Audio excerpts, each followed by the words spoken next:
السلام علیکم ورحمۃ اللہ وبرکاتہ نحمده ونصلی علی رسولہ الکریم رب اشرح لی صدری ویسر لی امری واحلل عقدۃ من لسانی یفقهوا قولی رب زدنا علما رب زدنا علما۔ تفسیر سورۃ المؤمن آیت نمبر 30 سے 40 تک۔ اعوذ باللہ من الشیطان الرجیم وقال الذی آمن یا قوم انی اخاف علیکم مثل یوم الاحزاب مثل داب قوم نوح وعاد وثمود والذین من بعدهم وما اللہ یرید ظلما للعباد وَيَا قَوْمِ إِنِّي أَخَافُ عَلَيْكُمْ يَوْمَ التَّنَادِ يَوْمَ تُوَلُّونَ مُدْبِرِينَ مَا لَكُمْ مِنَ اللَّهِ مِنْ عَاصِمٍ وَمَنْ يُضْلِلِ اللَّهُ فَمَا لَهُ مِنْ هَادٍ۔ اور جو شخص ایمان لائے تھا اس نے کہا، اے میری قوم، بلا شبہ مجھے تمہاری نسبت دوسرے گروہوں سابقہ امتوں کے دن کی مانند عذاب کا ڈر ہے، قوم نوح اور عاد اور سمود اور ان لوگوں کے حال کی مانند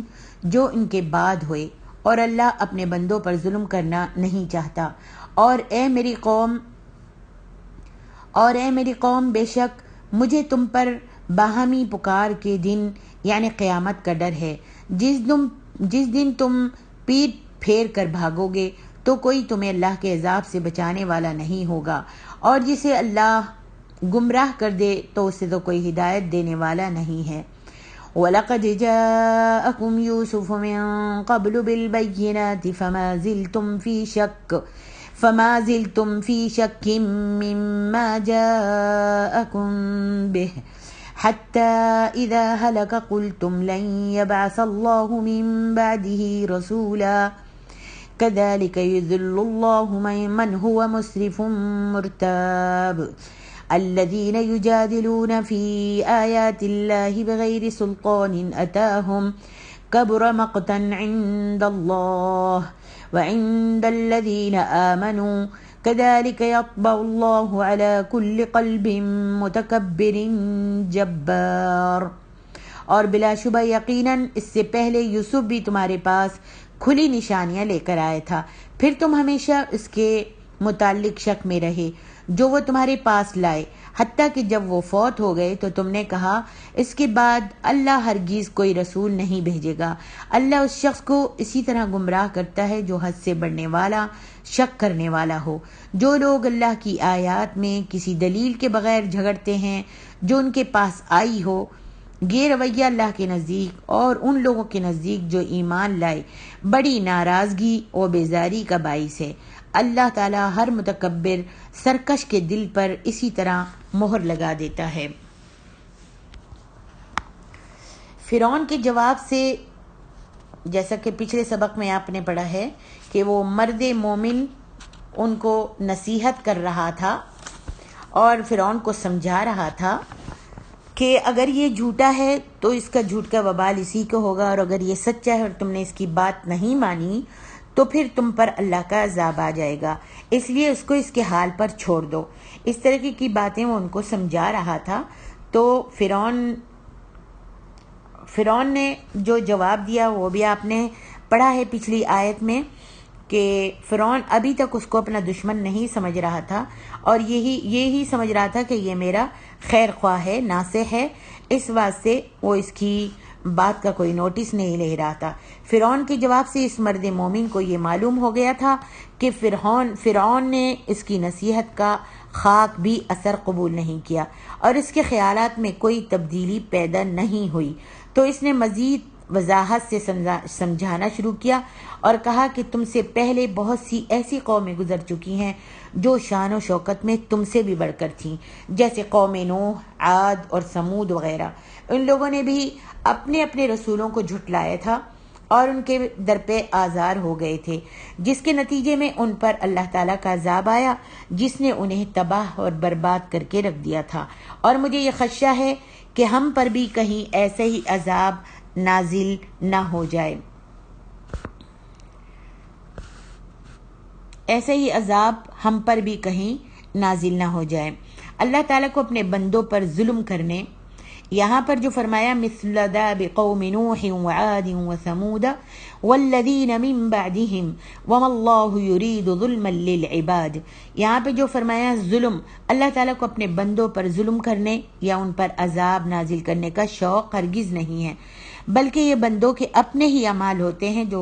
سزا کا موجب بن جاتے ہیں۔ جیسے دنیا کی کوئی حکومت بھی یہ گوارا نہیں کرتی کہ اس کے سفیر کو رسوا کیا جائے یا اسے قتل ہی کر دیا جائے، بلکہ فوراً انتقام لینے پر آمادہ ہو جاتی ہے۔ تو بھلا اللہ تعالیٰ جو سب پر غالب ہے اور انتقام لینے کی قدرت بھی رکھتا ہے، وہ اپنے رسولوں کو رسوا ہوتا دیکھ کر ان کی مدد نہ کرے گا اور رسوا کرنے والوں سے انتقام نہیں لے گا؟ یہ ہو سکتا ہے؟ نہیں، بلکہ فرمایا وَيَا قَوْمِ إِنِّي أَخَافُ عَلَيْكُمْ يَوْمَ التَّنَادِ۔ اکثر مفسرین نے یوم التناد سے مراد قیامت کا دن لیا ہے، جس دن تابعداری کرنے والے اپنے بڑوں مطاع حضرات کے متعلق فریاد کر رہے ہوں گے، مظلوم ظالم کو پکڑے ہوئے فریاد کر رہا ہوگا، عابد اپنے معبودوں سے نالاں ہوں گے وغیرہ۔ یا اس کا مطلب یہ بھی ہو سکتا ہے کہ اہل جنت اہل دوزخ سے، اہل اعراف اہل دوزخ سے، دوزخی آپس میں، جنتی آپس میں ایک دوسرے کو پکارتے ہوں گے۔ لیکن جن مفسرین نے یوم التناد سے مراد عذاب الہی کے نازل ہونے کا دن مراد لیا ہے، وہ ربط مضمون کے لحاظ سے زیادہ مناسب معلوم ہوتا ہے، یعنی عذاب الہی کے وقت وہ سب آہ و فغاں کرتے ہوں گے اور اسی حال میں ان کا خاتمہ ہو جائے گا۔ فرمائے یوم تولون مدبرین ما لکم من اللہ من عاصم، اس سے مراد قیامت کا دن بھی ہو سکتا ہے اور کسی قوم پر عذاب کا دن بھی، لیکن اس وقت اگر کوئی پیٹ پھیر کر بھاگنا بھی چاہے تو اللہ کی گرفت سے نہیں بچ سکتا۔ آگے ارشاد ربانی ہے وَلَقَدْ جَاءَكُمْ يُوسُفُ مِن قَبْلُ بِالْبَيِّنَاتِ فَمَا زِلْتُمْ فِي شَكٍّ، یہ بھی اس مرد مومن کی جو مومن مرد تھا، فرعون کی قوم میں سے جو مومن مرد تھا اور جس نے جو فرعون کو سمجھانے میں لگا ہوا تھا، اس کی تقریر کا حصہ ہی ہے۔ اس نے درباریوں کو مخاطب کرتے ہوئے کہا کہ اس ملک مصر میں یوسف علیہ السلام بھی مبعوث ہوئے تھے، جن کی حسن تدبیر سے یہ ملک 7 سالہ قحط کے دور میں امن کے ساتھ گزر بسر کرتا رہا اور آس پاس کے ملکوں کو بھی غلہ مہیا کرتا رہا، جن کے پاکیزہ سیرت و اخلاق سے بادشاہ مصر اس قدر متاثر ہوا تھا کہ اس نے حکومت ہی حضرت یوسف علیہ السلام کے حوالے کر دی تھی، اور جن کا دور حکومت عدل و انصاف کے لحاظ سے تم بہترین دور تسلیم کرتے ہو، لیکن ان سب باتوں کے باوجود ان کے جیتے جی تم شک و شبے میں ہی پڑے رہے اور ان پر بھی ایمان نہ لائے۔ یہ تمہاری ایک انتہا تھی۔ پھر جب وہ فوت ہو گئے تو تم نے ان کی شان یوں بڑھا چڑھا کر بیان کرنا شروع کی کہ یوں کہنے لگے کہ اب حضرت یوسف علیہ السلام جیسا رسول کہاں آئے گا، اور یہ خیال کر کے باقی جو انبیاء آئے انہیں جھٹلانا شروع کر دیا۔ یہ تمہاری دوسری انتہا تھی، اور آج تم حضرت موسیٰ علیہ السلام کی نبوت اور رسالت کا بھی انکار کر رہے ہو۔ وہ بھی تمہاری غلط روش تھی اور یہ موجودہ روش بھی غلط ہے۔ وہ بھی حق کا انکار تھا، یہ بھی حق کا انکار ہے۔ اس وقت بھی تم شک میں پڑے رہے اور اب بھی شک میں پڑے ہوئے ہو۔ ایسے ہی لوگوں کے حق میں گمراہی لکھی ہوتی ہے۔ ارشاد ربانی ہے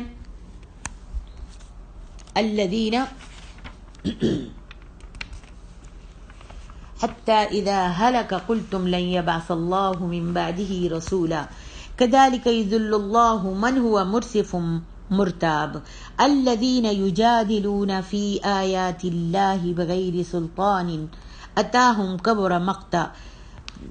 گمراہ ہونے والوں کی 2 صفات پہلے بیان ہو چکی، ایک یہ کہ حق سے انکار کرتے اور اپنی بد اخلاقی اور فسق و فجور میں بہت ہی آگے نکل جاتے ہیں۔ دوسرے انبیاء علیہ السلام کی تعلیم، جس کا اکثر حصہ توحید اور آخرت کے متعلق ہوتا ہے، اسے ہمیشہ شک و شبہ میں مبتلا رہے ہیں، اور ان کی تیسری صفت یہ ہوتی ہے کہ وہ اللہ کی آیات کا مذاق اڑاتے اور ان میں اس طرح کج بحثی کرتے ہیں جس کی بنیاد نہ کسی عقلی دلیل پر ہوتی ہے اور نہ نقلی دلیل پر، اور اس کی وجہ محض ان کی ضد، ہٹ دھرمی اور تکبر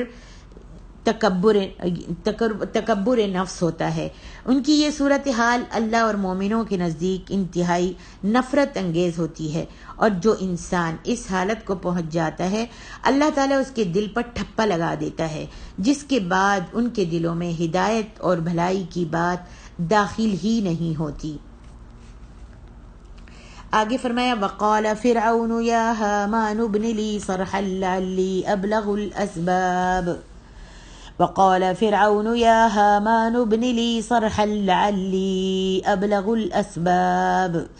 اسباب السماوات فاطلع الى الہ موسى وانی لأظنه كاذبا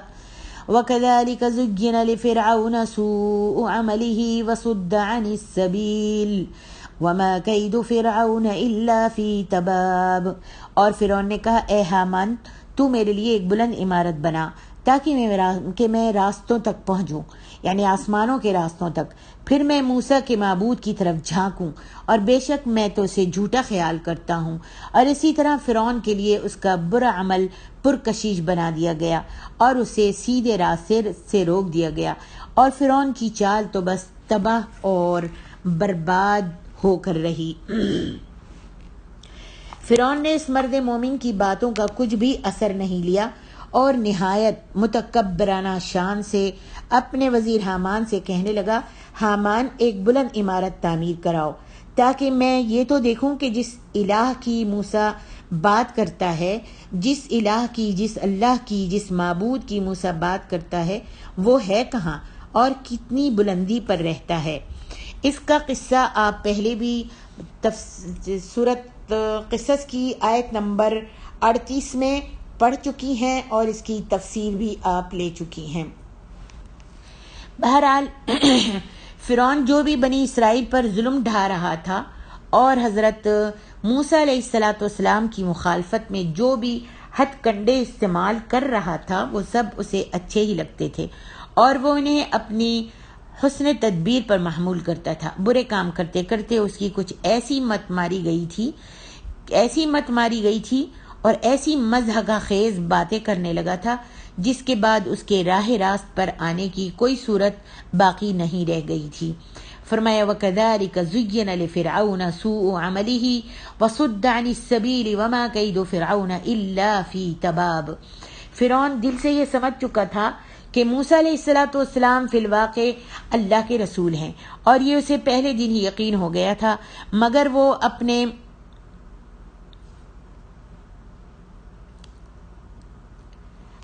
اقتدار اور اپنی سلطنت کو بچانے کے لیے ہمیشہ مکارانہ چالیں ہی چلتا رہا۔ اس کی پہلی چالاکی یہ تھی کہ اس نے لوگوں کو یہ تاثر دینا چاہا کہ موسیٰ علیہ السلام کے معجزات بس جادو کے کرشمے ہیں، اور اپنی اس چال کو عملی جامہ پہنانے کے لیے جادوگروں سے مقابلے کا ڈھونگ رچایا۔ پھر جب جادوگروں نے یہ تسلیم کر لیا کہ موسیٰ علیہ السلام جو کچھ لائے ہیں وہ جادو نہیں ہے بلکہ فی الواقع اللہ تعالیٰ کی طرف سے عطا کردہ معجزات ہیں، اور انہوں نے بھرے مجمع میں اپنے ایمان کا اعلان بھی کر دیا، تو لوگوں کو ان اثرات سے بچانے کے لیے جادوگروں پر یہ الزام لگا دیا کہ تم تو خود اندر سے موسیٰ علیہ السلام سے ملے ہوئے ہو، وہ تمہارا گرو ہے اور تم اس کے چیلے ہو، اور میں تمہیں ایسی اور ایسی سزائیں دوں گا۔ لیکن فرعون کی اس دھمکی کا بھی ان پر کچھ اثر نہیں ہوا، اور لوگ چوری چھپے حضرت موسیٰ علیہ السلام پر ایمان لاتے رہے۔ پھر اس نے اعلان کروایا کہ جو لوگ موسیٰ علیہ السلام پر ایمان لائیں گے میں ان کے بچوں کو قتل کر دوں گا۔ پھر اس قضیے سے نجات حاصل کرنے کے لیے حضرت موسیٰ علیہ السلام کے قتل کے منصوبے بنانے لگا۔ انہی ایام میں حضرت موسیٰ علیہ السلام کو ہجرت کا حکم ہو گیا۔ اب اگر وہ حضرت موسیٰ علیہ السلام کا تعاقب نہ کرتا تو زیادہ سے زیادہ یہی ہوتا کہ بنی اسرائیل اس کے ہاتھ سے نکل جاتے، وہ خود تو نہ غرق ہوتا اور نہ اس کی سلطنت ہاتھ سے جاتی، مگر اس کی تدبیر اسے اس کی تباہی کی طرف ہی دھکیلتی رہی۔ آگے ارشاد ربانی ہے وَقَالَ الَّذِي آمَنَ يَا قَوْمِ اتَّبِعُونِ أَهْدِكُمْ سَبِيلَ الرَّشَادِ يَا قَوْمِ إِنَّمَا هَذِهِ الْحَيَاةُ الدُّنْيَا مَتَاعٌ وَإِنَّ الْآخِرَةَ هِيَ دَارُ الْقَرَارِ من عمل سيئة فلا يجزى إلا مثلها ومن عمل صالحا من ذكر أو أنثى وهو مؤمن فأولئك يدخلون الجنة يرزقون فيها بغير حساب. اور جو شخص ایمان لایا تھا اس نے کہا اے میری قوم تم میری پیروی کرو، میں تمہیں بھلائی کا راستہ بتاؤں گا. اے میری قوم یہ دنیاوی زندگی تو بس تھوڑا سا فائدہ اٹھانا ہے، اور بے شک آخرت ہی ہمیشہ رہنے کا گھر ہے. جس نے کوئی برائی کی تو اسے بس اس کے برابر ہی بدلہ دیا جائے گا، اور جس نے کوئی نیک کام کیا وہ مرد ہو یا عورت جبکہ وہ مومن ہو تو یہی لوگ جنت میں داخل ہوں گے، وہاں انہیں بے حساب رزق دیا جائے گا. اب وہ مرد مومن جو ایمان لایا ہوا تھا اور جس نے اپنا ایمان چھپایا ہوا تھا کھل کر سامنے آتا ہے. فرعون نے کہا تھا کہ میں اپنی بصیرت کے مطابق جو راہ بھلائی کی دیکھتا ہوں وہی تمہیں بتا رہا ہوں. اس مرد مومن نے فرعون کی اس بات کے جواب میں کہا کہ بھلائی کی راہ نہیں جو تم کہتے ہو کہ موسیٰ کو قتل کر دیا جائے، بلکہ بھلائی کی راہ چاہتے ہو تو میری بات مانو، میں تمہیں بھلائی کی راہ بتاتا ہوں. اور وہ راہ یہ ہے کہ یہ دنیا چند روزہ ہے، عیش و آرام سے گزر جائے تو بھی کوئی بات نہیں، اور تنگی اور ترشی میں گزرے تو بھی گزر ہی جائے گی. فکر تو اخروی زندگی کرنی چاہیے جو دائمی اور لازوال ہے. یہ دنیا تو صرف دار الامتحان ہے. پھر اس میں بھی اللہ تعالیٰ نے اپنے فرما برداروں کے لیے بہت مراعات ملحوظ رکھی ہیں. مثلا اگر کوئی برا کام کرے گا تو اسے اتنا ہی بدلہ دیا جائے گا، اور کوئی اچھے کام کرے گا تو اس کا بہت ہی زیادہ اجر دیا جائے گا. لہذا دنیا کی اس چند روزہ زندگی کو غنیمت سمجھو اور زیادہ سے زیادہ اچھے کام کر کے اجر عظیم کے مستحق بن جاؤ.